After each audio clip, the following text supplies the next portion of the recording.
Assalamualaikum warahmatullahi wabarakatuh.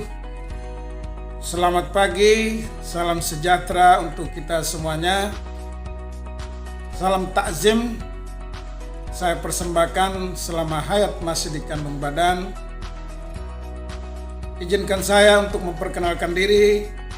Nama saya Bapak Ali SPD, calon guru penggerak pada unit Satuan Pendidikan SMP Negeri 1 Larantuka, Kabupaten Flores Timur, Provinsi Nusa Tenggara Timur.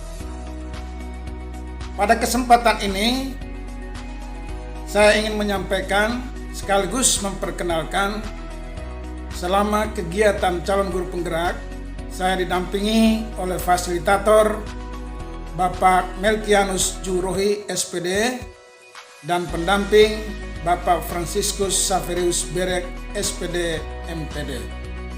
Selanjutnya, saya ingin memaparkan koneksi antar materi, kesimpulan dan refleksi pemikiran Ki Hajar Dewantara. Sintesis berbagai materi. Yang pertama, saya mulai dari diri, di mana sebelum mempelajari modul 1.1, saya berpandangan bahwa pertama, siswa diibaratkan seperti kertas putih yang kosong yang bisa kita bentuk sesuai kehendak kita sebagai guru. Hal ini tidak ada ruang diberikan kepada siswa untuk bisa mengembangkan potensi yang ada pada dirinya, sehingga pembelajaran terkesan bersifat monoton.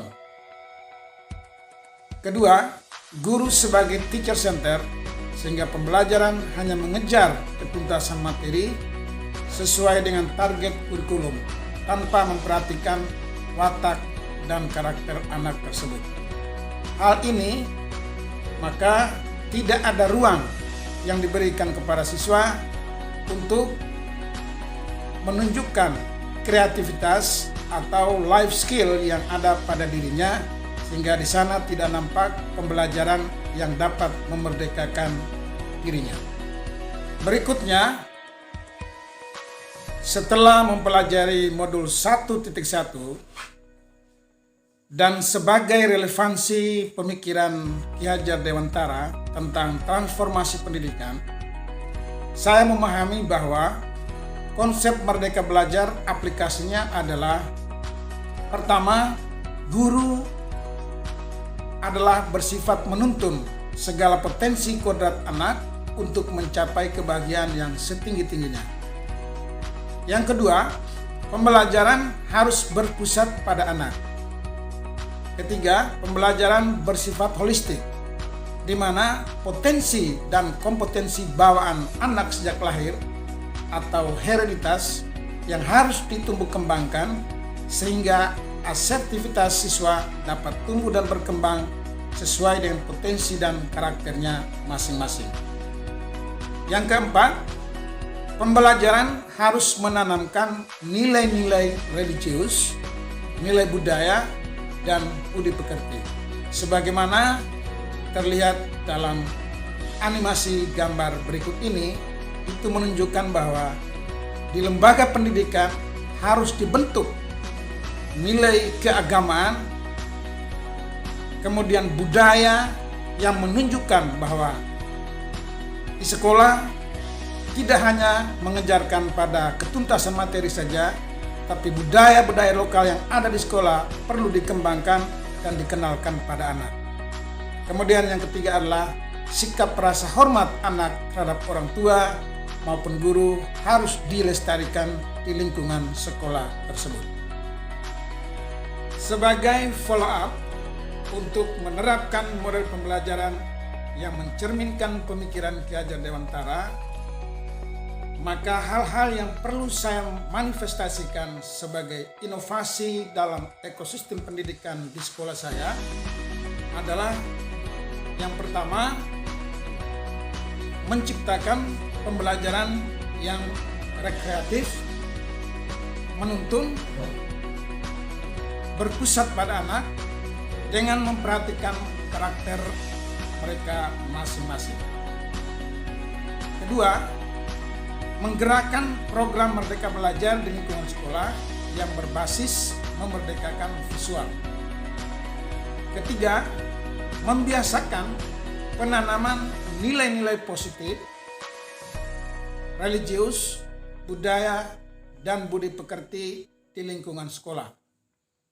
Keempat, menggerakkan budaya refleksi, kolaborasi, komunikatif dan inovatif sebagai suatu bentuk kesepakatan antara guru dan siswa sehingga wujud merdeka belajar dapat betul-betul ditanamkan kepada diri anak-anak tersebut.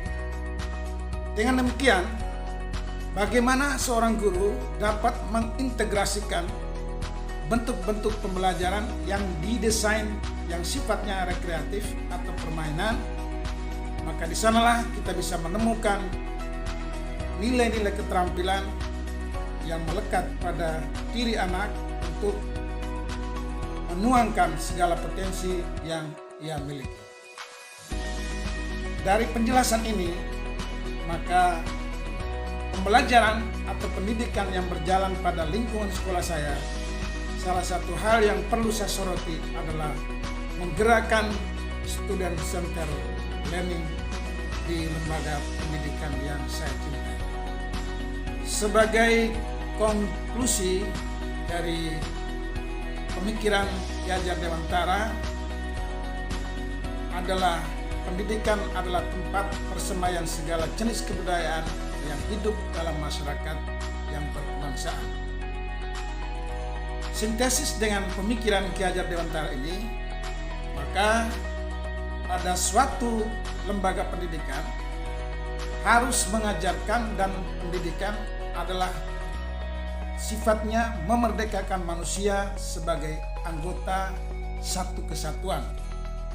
Dengan demikian, maka di sanalah akan terbentuk asas trikon, yaitu continuity, di mana asas ini lebih menekankan kita selalu membuka ruang untuk membangun dialog yang bersifat kritis antara siswa dan guru dalam membangun kesepakatan pembelajaran. Yang kedua, konvergensi, di mana ditekankan adalah pendidikan itu harus memerdekakan manusia. Maka karakter anak, religius dan budi pekerti harus terbentuk melalui proses pembelajaran itu. Yang ketiga adalah konsentris. Konsentris yang dimaksudkan adalah menghargai keragaman atau heterogen dari berbagai macam kemampuan siswa. Menghargai keunikan sehingga pendidikan itu dapat memerdekakan dirinya. Dalam kaitan dengan asas tri pusat pendidikan, maka pendidikan itu harus mendapat dukungan, yaitu pertama dari sekolah, keluarga, dan masyarakat. Ini adalah merupakan satu kesatuan, sebuah stakeholder yang harus dibangun kerjasama yang baik sehingga dapat menciptakan proses pendidikan berjalan sesuai dengan tujuan pendidikan nasional. Demikian pemaparan koneksi antar materi, kesimpulan dan refleksi pemikiran Ki Hajar Dewantara.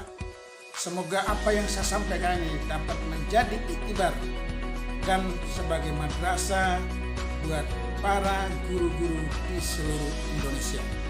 Akhirnya saya mengutip ungkapan Ki Priyo Dwiarso bahwa jadikan kosmopolitan sebagai pendidikan semesta dimanapun sekolahmu dan siapapun menjadi guru. Terima kasih. Billahi taufiq wal hidayah. Wassalamualaikum warahmatullahi wabarakatuh. Guru bergerak, merdeka belajar, Indonesia maju. Salam merdeka.